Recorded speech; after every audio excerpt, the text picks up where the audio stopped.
Pada suatu hari, di sebuah desa di daerah Jawa Tengah, ada seorang janda paruh baya yang tinggal sendirian. Wanita tua ini bernama Embok Srini, suaminya sudah meninggal sejak lama dan ia tidak memiliki anak. Embok Srini menghabiskan hari-harinya seorang diri dan setiap harinya ia merasa bosan serta jenuh karena ia tidak memiliki seseorang untuk menemaninya. Embok Srini sejak dulu sangat ingin punya anak. Namun, impiannya yang satu ini memang tidak pernah bisa terwujud. Ditambah lagi, sekarang ia tidak memiliki seorang suami, kemungkinan ia memiliki anak pun tentu saja menjadi hilang. Embok Srini hanya bisa menunggu keajaiban menghampirinya agar ia bisa memiliki anak. Embok Srini selalu berdoa pada Tuhan tiap pagi, siang, dan malam hari agar Tuhan bisa melihatnya dan mengkaruniakan Embok Srini seorang anak. Lalu, pada suatu malam, Embok Srini memimpikan seorang raksasa yang menyuruhnya pergi mengambil sebuah bungkusan di bawah pohon besar di hutan tempat biasanya ia mencari kayu bakar. Saat ia terbangun di pagi hari, tentu saja Embok Srini merasa kebingungan dengan arti mimpi itu. Dengan berbagai keraguan dan rasa penasaran di benaknya, Embok Srini tetap berjalan ke hutan dan mengikuti perasaannya. Saat ia tiba di hutan ia mencari bungkusan yang berada di bawah pohon besar, seperti yang ada di mimpinya semalam. Sebenarnya, Embok Srini berharap bungkusan yang hendak ia temukan ini berisi bayi, tapi yang justru ia temukan hanyalah sebutir biji timun. Hatinya pun kecewa dan merasa sedih. Tiba-tiba, ada seorang raksasa yang menghampirinya sambil tertawa terbahak-bahak. "Apa maksudmu memberikanku sebutir biji timun?" tanya Embok Srini seraya berteriak tapi tetap menahan emosinya. Saat Embok Srini memperhatikan raksasa itu, ternyata raksasa itulah yang semalam menghampirinya. Embok Srini pun merasa ketakutan, ia merasa raksasa itu akan memakannya. Embok Srini pun memohon agar raksasa itu merasa iba dan membiarkannya tetap hidup. "Tenang, jangan takut. Aku tidak akan memakanmu, wanita tua," ucap raksasa itu. Ternyata, raksasa ini meminta Embok Srini menanam biji timun yang ia berikan. Katanya, ia akan dihadiahkan seorang anak perempuan jika ia menanamnya. Namun, saat anak itu sudah dewasa, Embok Srini harus memberikan anak itu kembali pada raksasa karena ia akan memakannya. Karena Embok Srini sangat menginginkan seorang anak, ia menyetujui perjanjian itu. Saat kembali ke rumah, Embok Srini menanam biji timun itu ke ladang rumahnya. Embok Srini merawat biji timun itu dengan sangat baik tiap harinya. 2 bulan kemudian, tanaman itu pun mulai berubah, dan tanaman timun itu hanya berbuah satu. Semakin hari, buah timun spesial ini menjadi semakin besar, lebih besar dari buah timun pada umumnya.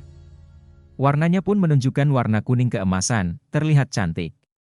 Saat buah timun itu sudah sangat besar, Embok Srini memetiknya dan saat terbelah, ada seorang bayi perempuan yang sangat cantik. Embok Srini sangat bahagia mendengar suara tangisan bayi itu.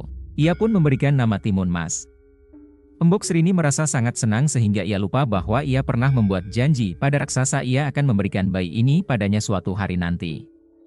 Embok Srini membesarkan Timun Mas dengan kasih sayang dan kesabaran. Timun Mas tumbuh menjadi seorang perempuan yang cantik, baik, serta sangat cerdas. Pada suatu malam, Embok Srini kembali bermimpi didatangi raksasa yang memberikan pesan bahwa dalam waktu seminggu, ia akan menjemput Timun Mas. Sejak saat itu, Embok Srini sering termenung sedih sendirian. Ia terus memikirkan bahwa ia akan berpisah dengan anaknya yang sangat ia sayangi. Terkadang, air mata jatuh ke pipinya tanpa ia sadari. Ternyata, Timun Mas sering memperhatikan ibunya yang sedih ini, lalu ia pun bertanya pada Embok Srini, "Ibu, kenapa akhir-akhir ini ibu sering sekali menangis?" Awalnya, Embok Srini tidak ingin bercerita pada anaknya. Tapi karena Timun Mas mendesaknya dan terus bertanya, Embok Srini pun menceritakan kisah asli kelahiran Timun Mas. Embok Srini juga menceritakan bagian bahwa ia harus mengembalikan Timun Mas ke seorang raksasa dan beberapa malam sebelumnya raksasa itu menghampiri ia kembali ke dalam mimpi. Timun Mas pun merasa sedih dan ia tidak ingin Embok Srini mengembalikannya ke sang raksasa.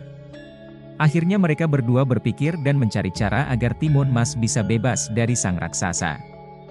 Di hari Timun Mas harus dikembalikan, tiba-tiba Embok Srini terpikir sebuah cara. Embok Srini meminta Timun Mas berpura-pura sakit agar sang raksasa tidak ingin memakannya.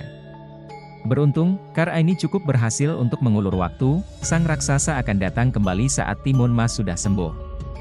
Sebelum raksasa itu datang kembali, Embok Srini memikirkan bagaimana cara agar anaknya bisa terbebaskan. Paginya, Embok Srini bertemu seorang pertama di gunung. Ia adalah teman suaminya yang sudah meninggal.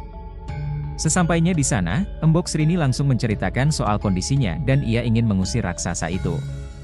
Sang pertapa itu memberikan Embok Srini 4 bungkusan kecil. Katanya, bungkusan-bungkusan ini berisi biji timun, jarum, garam, dan terasi. Sang pertapa menyuruhnya memberikan 4 bungkusan ini pada anaknya dan jika sang raksasa mengejarnya, sebarkan isi bungkusan-bungkusan ini.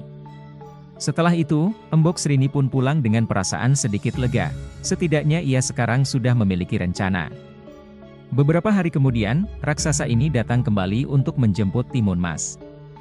Embok Srini dan Timun Mas pun berdiri berdampingan tanpa rasa takut. Timun Mas tiba-tiba berlari sekencang-kencangnya dan raksasa itu mengejarnya. Setelah berlari cukup jauh, Timun Mas menaburkan biji yang diberikan ibunya. Sungguh ajaib, hutan di sekelilingnya tiba-tiba berubah menjadi ladang timun.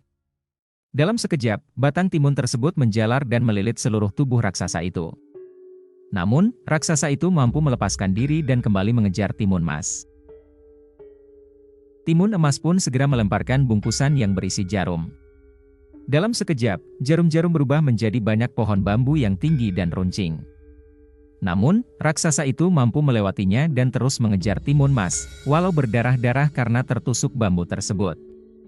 Melihat usahanya belum berhasil, Timun Mas membuka bungkusan ketiga yang berisi garam lalu menebarkannya. Seketika itu pula, hutan yang telah dilewatinya tiba-tiba berubah menjadi lautan luas dan dalam, namun raksasa itu tetap berhasil melaluinya dengan mudah. Timun Emas pun cemas, karena senjatanya hanya tersisa 1. Jika senjata tersebut tidak berhasil melumpuhkan raksasa itu, maka raksasa itu akan berhasil menangkap dan memakannya. Dengan harapan untuk selamat yang sangat besar, Timun Mas pun melemparkan bungkusan terakhir yang berisi terasi. Seketika tempat jatuhnya terasi itu tiba-tiba berubah menjadi lautan lumpur yang mendidih. Raksasa itu pun terkalahkan karena tercebur ke dalam lautan lumpur dan ia tewas dengan sangat cepat. Melihat itu, Timun Mas langsung berlari menuju ke rumahnya untuk bertemu dengan ibunya. Melihat anaknya selamat, Embok Srini pun langsung berucap syukur kepada Tuhan dan sejak itu, Embok Srini dan Timun Mas hidup berbahagia.